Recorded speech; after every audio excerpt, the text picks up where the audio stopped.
अस्सलाम वालेकुम। Add semester यहाँ पे आज हम कंटिन्यू कर रहे हैं today's lecture that is actually future of English language. So over here we have studied about the background of the very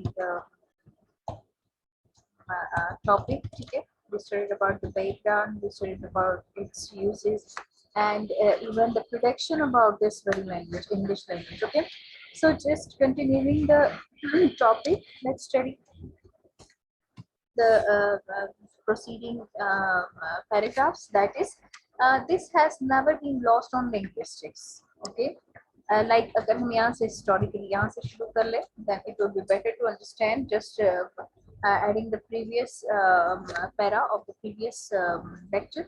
Historically, English has been simplified time and time again. Time and time again. So what we formally write and speak today does not look much or sound much like the traditional Anglo-Saxon form. Yes, that is true. I have already discussed this very topic. Just continuing, just I'm adding and warming up the lectures today's lecture.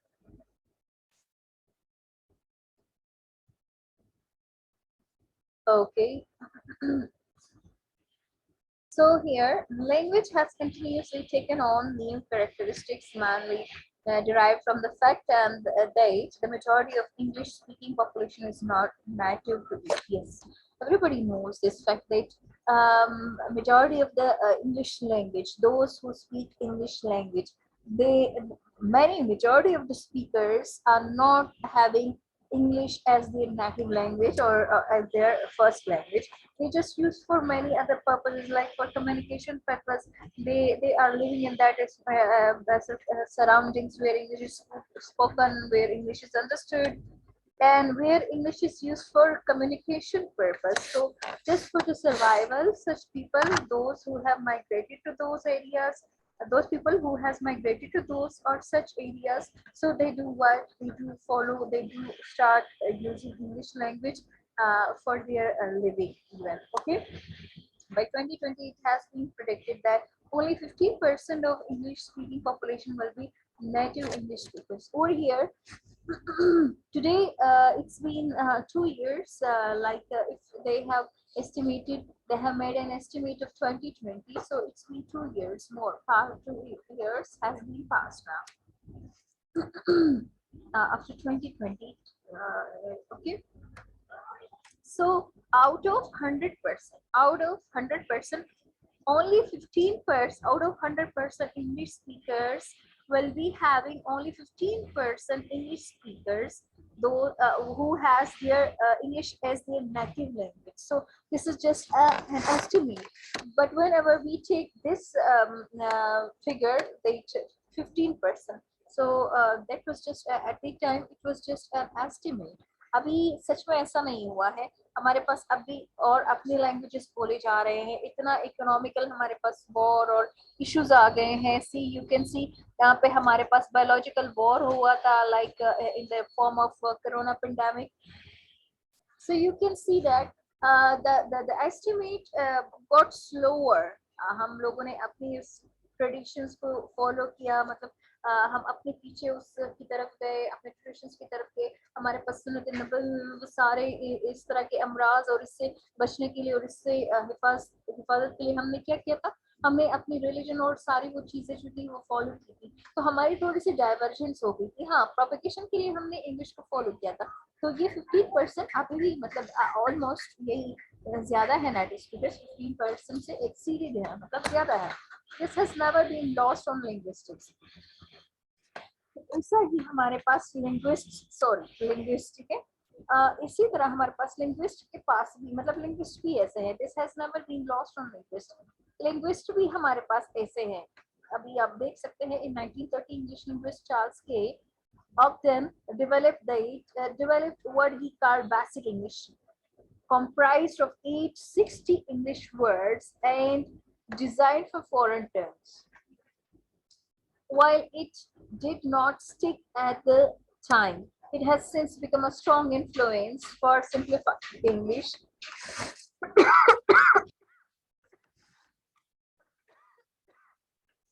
मेरा गला वैसे ही खराब है जैसे पहले था, लेकिन अब थोड़ी सी वो तबीयत संभल गई है तो मैंने सोचा कि मैं क्लास ले लूं. It is the official dialect for English technical communication such as technical manuals. तो यहाँ पे जो हमारे पास linguist था in 1930 somewhere, उन्होंने क्या किया था, चार्ल्स के ऑगडन, उन्होंने एक इंग्लिश बेसिक इंग्लिश डेवलप किया था जिसमें सिर्फ 60 वर्ड्स थे और जिसमें आप बेसिक रियल एक्चुअल लाइफ मतलब जो आप रूटीन लाइफ है उसमें आप जब सरवाइव करते हो तो आपको किस तरह के वर्ड्स की जरूरत पड़ती है, किस तरह की नॉर्मली आप रूटीन में बात करते हो, ठीक है. तो मतलब आप खाना खाते हो, आप पानी पीते हो, आप वॉशरूम जाते हो, आप लोग सोते हो, आप लोग लॉन्ड्री करते हो, सफाई करते हो, कुकिंग करते हो, जॉब पे जाते हो, शॉपिंग करते हो, ठीक है. डिफरेंट आप जो जो दिन में जो काम होती है उसके बेस पे एक लैंग्वेज बनाई गई थी, सिंप्लीफाइड इंग्लिश, जो कि सिर्फ 860 वर्ड्स के ऊपर कंप्राइज कर रही थी, ठीक है. Which is the official dialect for English technical communication. और हाँ, ये एक ऑफिशियल, ये सिंप्लीफाइड इंग्लिश था, that was an official English dialect था, dialect, remember that this was an simplified English was an official English dialect and which was used for technical communication only. Like technical communication ऐसे जिस तरह के आप लोग अपने different official matters को deal करते हैं, offices के अंदर आप जितनी communication करते हो, obviously हम घर में आके थोड़ी English बोलते हैं अपने family members के साथ, हमें बाहर की दुनिया में whenever we need to communicate with other people around the in different environment other than home, like in offices, in restaurants, in shopping malls, or any petrol pumps or other in parks like areas. So in such areas, we are in need to use those specific words or phrases or sentences which will help us to communicate. So, and to express ourselves and mind. So right here, that English purpose was technical communication only. As a technical manuals, like हमारे पास जो दूसरे technical manuals होते हैं जिसमें आप लोग routine में आपके पास एक चीज already scheduled होती है उसको आप फॉलो करते हो, तो ये टेक्निकल इंग्लिश भी, ये सिंप्लीफाइड इंग्लिश भी वैसे ही हमारे पास हमारे लिए टेक्निकल कम्युनिकेशन का काम दे रहा था एट दैट टाइम, ठीक है. Up to it is understood by many people around the globe. English spoken, English is understood, English is used for their living, for their other kind of purposes like communication, and even they want to make their kids know and understand English language, so they do what? They let them learn it, they let them understand it. आगे हमारे पास और भी बहुत सारे ऐसे, we are having other words and strategies and plannings which can predict us the future of English language. Okay.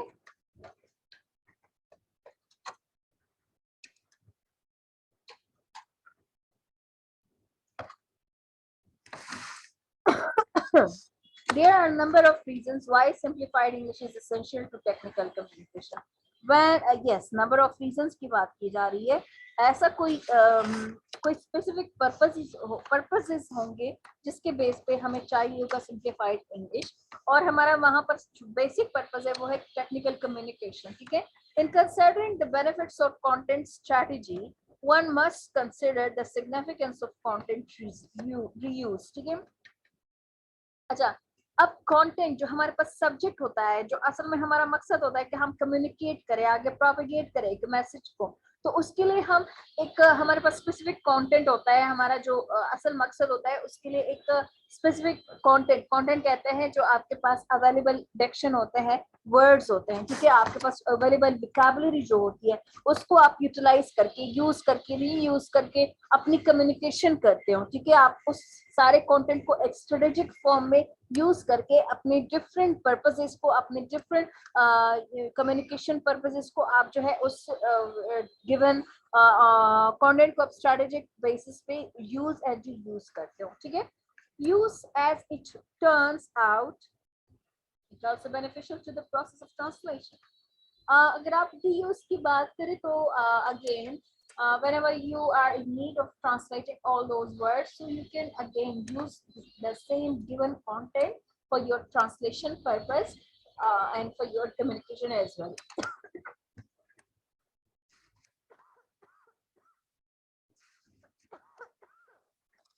Sorry, I'm having a severe kind of sore throat. That it has got hordes that I can't talk even.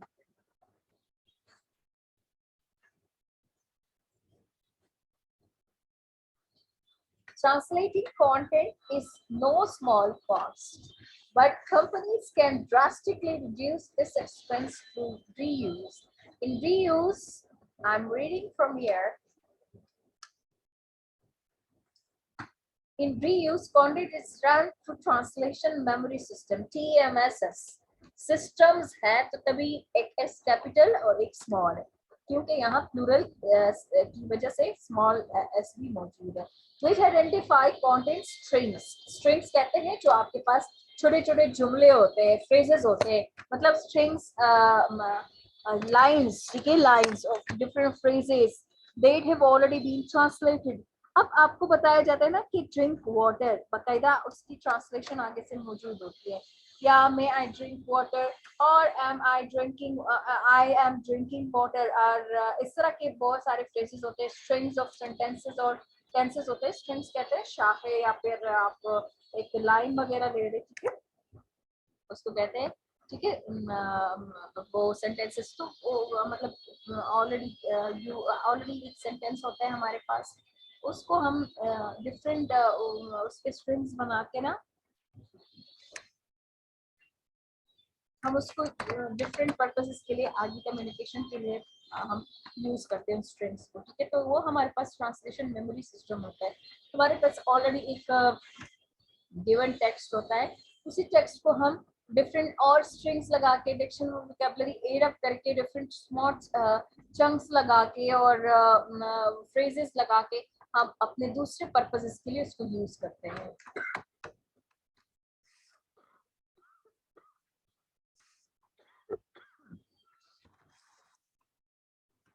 तो इसके लिए हमारे पास है translation memory systems, ठीक है. एक text को बार बार हम ट्रांसलेट करते हैं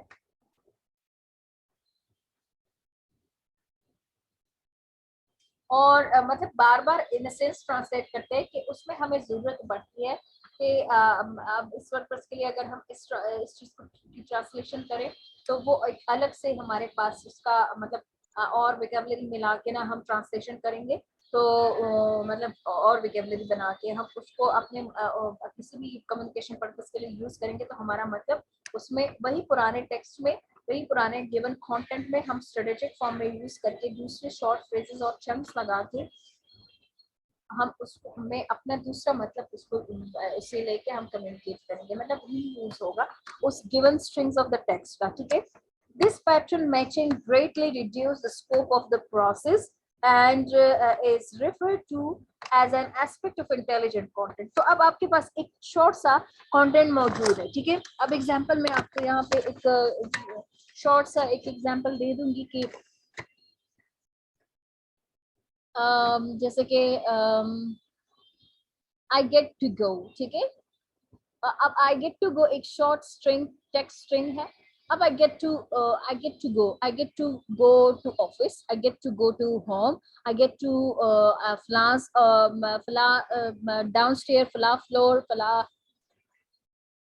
office, ठीक है, इस तरह. तो I get to go ये हमारे पास शॉर्ट स्ट्रिंग है. अब इसको दूसरे फ्रेजेस और दूसरे टेक्स्ट लगा के हम इससे अपना मतलब जो कि हमारे पास TMS है, सिस्टम्स है, जो कि ट्रांसलेशन मेमोरी सिस्टम है, उसके बेस पे हम इसके साथ दूसरे वर्ड्स लगा के हम क्या करेंगे, अपना मतलब अपनी अपनी अपनी जो हमारी वो होती है उसको हम प्रोपिगेट करेंगे, जो हमारा मैसेज होगा उसको हम प्रोपिगेट करेंगे, ठीक है.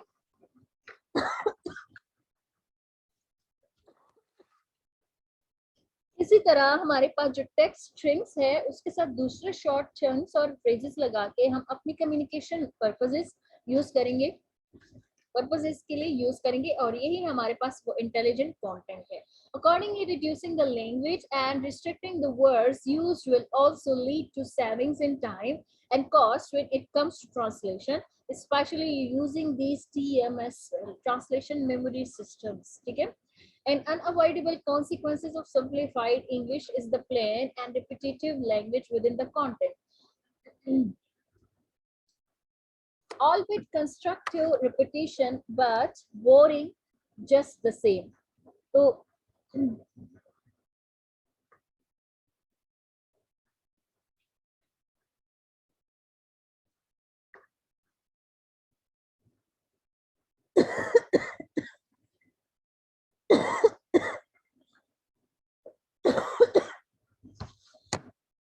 अच्छा,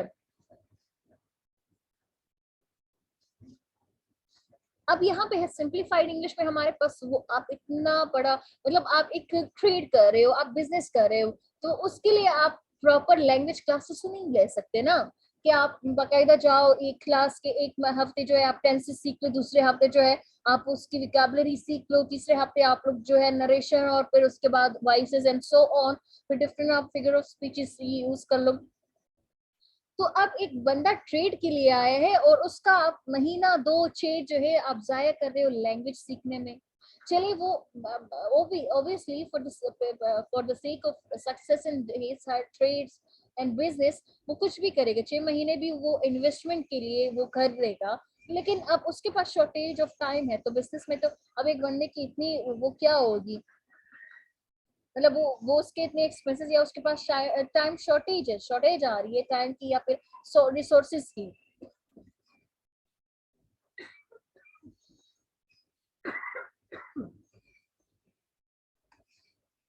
तो वो नहीं दे पाएगा 6 मंथ्स फॉर लैंग्वेज लर्निंग। यहाँ पे मैं आपको इन शॉर्ट ये बात बताती हूँ कि ये वो लैंग्वेज है, ये एक सिंप्लीफाइड इंग्लिश वो डिक्शन है जिसके साथ हम और चंक्स लगा के उस बेसिक टेक्स्ट कंटेंट को हम लेके दूसरे चंक्स लगा के अपनी कम्युनिकेशन करते हैं, ठीक है। यहाँ पे यूज किया गया है an unavoidable consequence of simplified English is the plain and repetitive language। एक प्लेन सादा लैंग्वेज है लेकिन इसकी रिपीटिशन होती है विद इन द कंटेंट, एक मकसद, एक आपका जो असल में जो आपका मतलब होता है उसको लेके आप अपनी वो करते हो, रिपीटिशन करते हो और एक प्लेन इंग्लिश सिंप्लीफाइड इंग्लिश को आप यूज एंड यूज करते हो। अल्बेट का मतलब ये है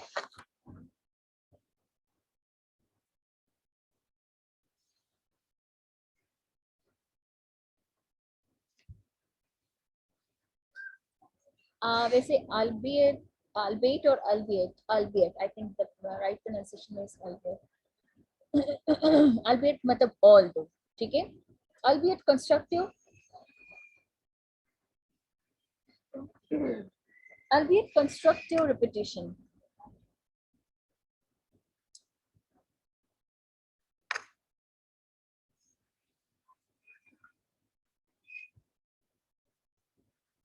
This is an adjective, it is used as an adjective, ठीक है। मेरा गला बहुत खुश्क हो गया है, मैं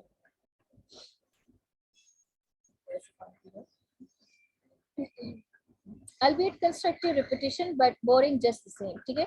वही बात है कि आप लोग क्या करते हैं, ऑल्दो कंस्ट्रक्टिव रिपीटिशन हो, बेशक आप एक आप अपना एक ऐसा काम कर रही हैं जिससे आप लोगों का काम मतलब हो रहा है, आप रिपीटिशन तो कर रहे हो लेकिन आपकी कंस्ट्रक्टिव रिपीटिशन है, मतलब आप उससे अपना काम भी निकाल रहे हैं, अपना काम भी करवा रहे हैं, and boring just the same, ठीक है। But boring just the same का ये मतलब है कि लाइक ये आप एक चीज को मतलब एक word time and again repeat हो रहा है और आपके पास उसके लिए एक और प्रॉपर डिक्शन नहीं है, तो वो बोरिंग होगा ना, ठीक है। एक चीज बार बार रिपीट की जा रही है और आपका ठीक है हो रहा है, आपकी कम्युनिकेशन हो रही है, लेकिन एक चीज रिपीट की जा रही है तो लोग उसका जो है वो फिर समझ नहीं पाते, मतलब थोड़ा सा समझ तो पा लेते हैं लेकिन थोड़ी सी बुरियत उनको होती है, ठीक है। अच्छा, in managing enterprise content Charles Cooper and any and Rockley advocate for the advantages of consistent structure, consistent terminology, and standard writing guidelines.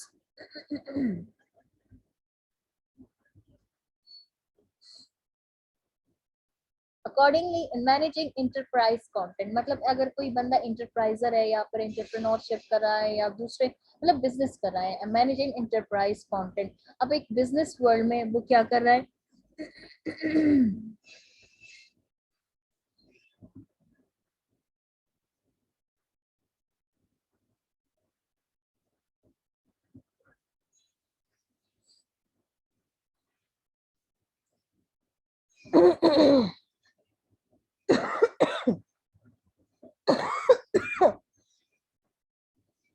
एक बिजनेस वो चला रहा है, एक बिजनेस को वो एक प्रोजेक्ट वो कर रहा है, ठीक है, और उसको वो मैनेज कर रहा है, तो उसके लिए उसको एक प्रॉपर कंटेंट की जरूरत होती है। तो इसके लिए चार्ल्स कूपर एंड एन और एना, एनी या Ana, Annie Ana, whatever, this is proper noun, ठीक है। And Rockley advocate for the advantages of consistent structure. अब वो आपको बता रहे हैं, आपको मतलब they are claiming that consistent structure, एक मुसलसल एक यूज होने वाला एक स्ट्रक्चर, कंसिस्टेंट टर्मिनोलॉजी और उसका यूजेज का एक proper formula and standardize writing guidelines, और उसके लिए proper extended way of writing, standard format of writing और स्ट्रक्चर ही आपको एक वेल ऑर्गेनाइज्ड एंटरप्रेन्योर बनाएगा, ठीक है। while these, ठीक है, मैं यहाँ से रीड करी, while these benefits are undeniable and it is an active shrinking of the English language at least within the context of communication। तो इस पूरे का क्या मतलब कि आप आपकी बिजनेस डीलिंग भी हो रही है, आपका एक प्रोजेक्ट भी कंप्लीट हो रहा है, और साथ में आप लोग इस चीज के मतलब इसके जो बेनिफिट्स है वो अनडिनाइबल है।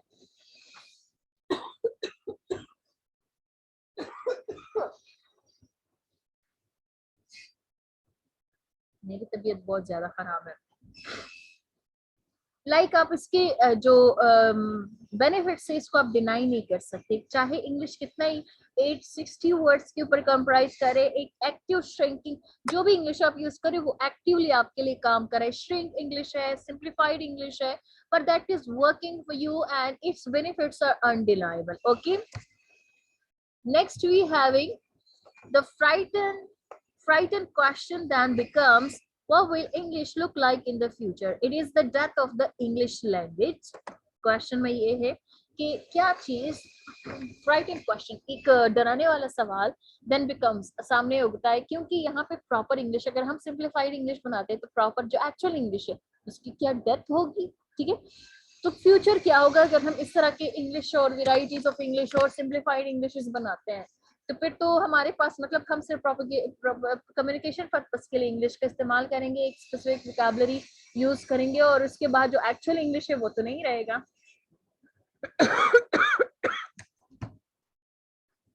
ठीक है, enrichment of new English, yes, तो ऐसे ही हमारे पास एक नया इंग्लिश वर्ड करेगा।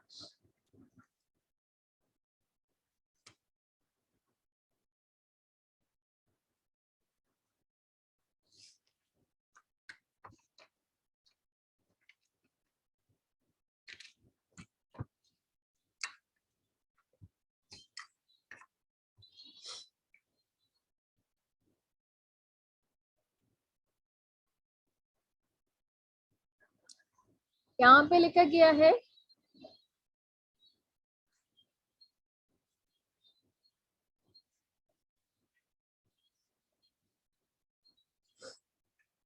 कि this language, the English language is currently being shared by foreign speakers. हाँ जी बिल्कुल, हम जो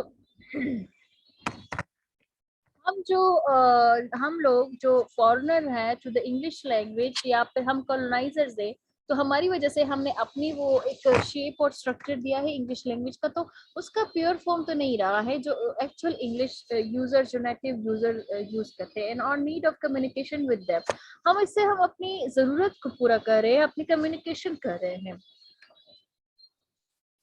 An a deep study of 5 languages conducted by John MC Walter suggested that when a large number of foreign speakers learn a language imperfectly, हमने किसी का language को किसी के लैंग्वेज को हमने लर्न किया है, लेकिन परफेक्टली तो लर्न नहीं किया है ना, हमने अपने पर्पस ऑफ कम्युनिकेशन के लिए लर्न किया है, और उसके अपने उस पर्पस के अकॉर्डिंग उस लैंग्वेज की को शेप दिया है। The doing away with the unnecessary bits of grammar is a key element in shaping language। यहाँ पे हमारे पास जो unnecessary bits of grammar is a key element in shaping language, जिसको हम unnecessary bits समझते हैं इंग्लिश ग्रामर के, कि हम कहते हैं चले ये चीजें हम हटा दें, हम अपनी सिर्फ प्रोपिगेशन के लिए बेसिक जो वर्ड्स है वो लगा लेते हैं। जिसको हम अननेसेसरी बिट्स ऑफ ग्रामर कहते हैं।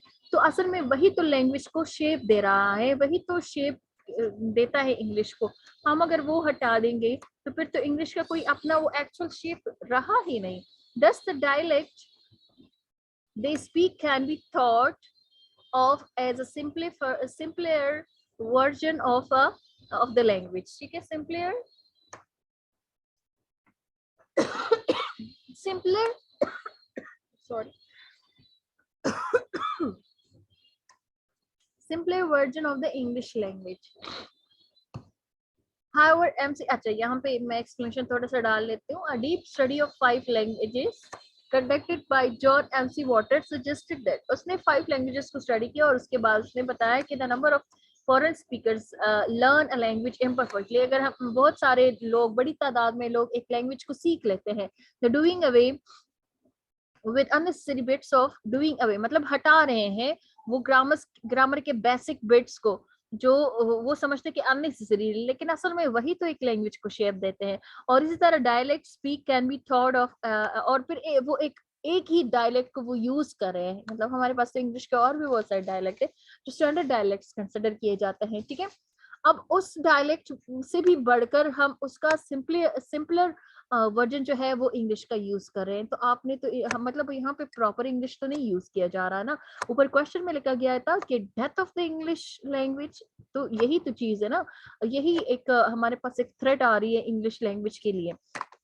नेक्स्ट है, however MC Warder also notes that simpler or different, अगर हम कहें कि simpler English है या फिर different English है, is not synonym with words। हम तो ये नहीं कह सकते कि ये इंग्लिश बहुत बुरी किस्म की इंग्लिश वो यूज कर रहा है, तो वर्ड्स नहीं हम बोल सकते उसको। हाँ डिफरेंट है, सिंपलर है, लेकिन वर्ड्स नहीं है, मतलब हम बुरा नहीं है, गलत नहीं है। In a lively TED कहते हैं कि technical, E stand for entertainment and D stand for design। Technical different हमारे पास जो टेक्निकल, entertainment और डिजाइन के जितने भी वर्ड है, अगर हम उससे रिलेटेड बात कर लें, जैसे कि टेक्सटिंग इज किलिंग लैंग्वेज। अच्छा मुझे गाने के लिए भी बुलाया जा रहा है। कि अगर देखा जाए कि जिस तरह हम लोग टेक्स्ट लिखते हैं मोबाइल फोन के ऊपर, डिफरेंट सोशल मीडिया पे हम टेक्स्ट करते, तो दैट इज किलिंग लैंग्वेज। जैसे कि JK, ठीक है, he branched he branched away from the discussion of what non-native speaker JK, it stands for what? Joking, just killing, JK just killing, whatever, ठीक है। अब ये हमारे पास क्या है, maybe this will be in name of ही का यूज किया गया है, लेकिन this is for MC Warder, ठीक है। वो कहते हैं कि टेक्सटिंग इज किलिंग लैंग्वेज।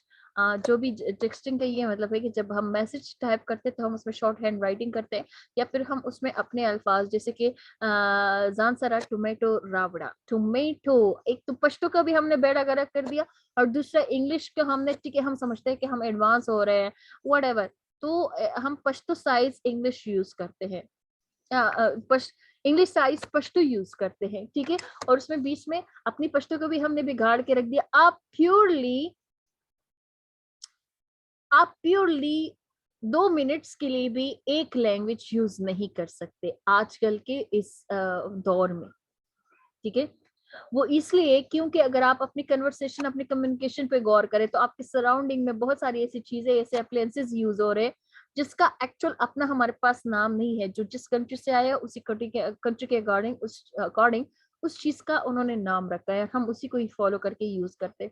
तो फेलो यहाँ पे आप देखें तो फॉलोइंग करने के बाद हम, आप यहाँ पे देखिए, हम बाकायदा अपनी लैंग्वेज में दूसरे लैंग्वेजेस को फॉलो करते हैं, उसके वर्ड्स को, उनके डिफरेंट वो जो चीजें होती है ना, वर्ड्स, डिक्शंस, अप्लायंसेस जिनका वो अंडर यूज होता है ना, वो भी हमारे पास यहाँ पे एक अजीब सी शक्ल हम लैंग्वेज का बना लेते हैं, बिगाड़ लेते हैं ना, अपने लैंग्वेज के रह जाते हैं नेटिव के, ना ही दूसरे फॉरेन लैंग्वेजेस का यूज अच्छे से करते हैं। He branch away from the discussion of what non native speakers have done with the language. Non native speakers, हम लोगों ने इंग्लिश लैंग्वेज का क्या कुछ हमने उसका बिगाड़ दिया।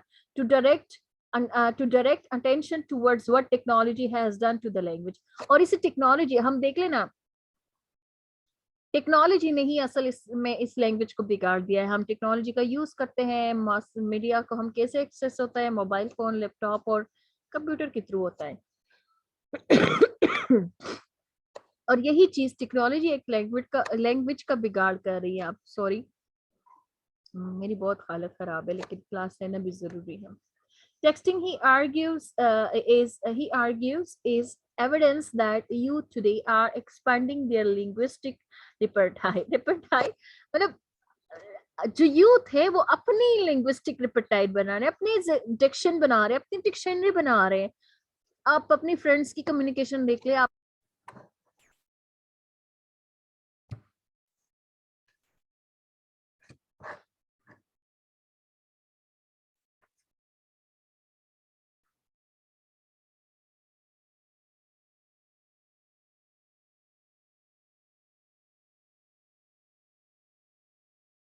सॉरी बीच में ये डिस्कनेक्शन आ गई, ठीक है। और आजकल सिग्नल्स का बहुत वो इशू आ रहा है।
अच्छा जी, तो यहाँ पे है कि हम जो फोन यूज करते हैं, हम जो मतलब यूथ, ठीक है।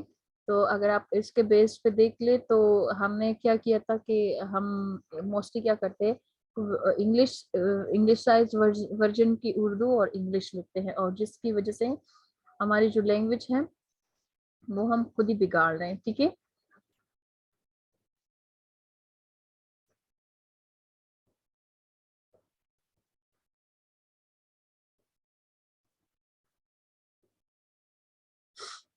अच्छा, फिर आगे देखते हैं।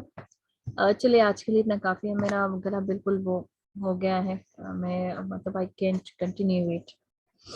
So see you inshallah in the next class with while continuing this very topic. Allah Hafiz.